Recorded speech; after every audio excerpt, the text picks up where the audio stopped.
You know, they say she sells seashells by the seashore. The shells she sells are seashells, I'm sure. For if she sells seashells by the seashore, then I'm sure she sells seashore shells. Just what she wants you to think. Her shells are 300 apiece. Now, I'm fine with a bit of grease on the streets, but lady, come on, you're on the beach. 300's a reach for some mollusk debris. Wouldn't you agree? Geez.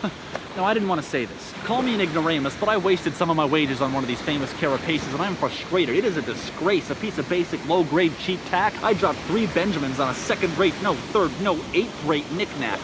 Look, I'm a little livid. I understand she's trying to make a living, but there's a limit. So listen, riddle me this. See, I recall my visit vividly. I was visibly timid in the beginning, I'll admit it, because her ability to belittle my belittleability, it crippled me. I was under duress, quite stressed, feeling pains in my chest, and yet still impressed by her zest. Now, don't get me wrong, she's the worst. She's not worth dirt, nor the worms that squirm in it, but I worship her way with words. It works, and what's worse, I wasn't the first to be coerced. No, there's a long line of poor guys that have been robbed blind by this mastermind of the seashell-selling kind, and well, can you blame them? She is good, really good, too good.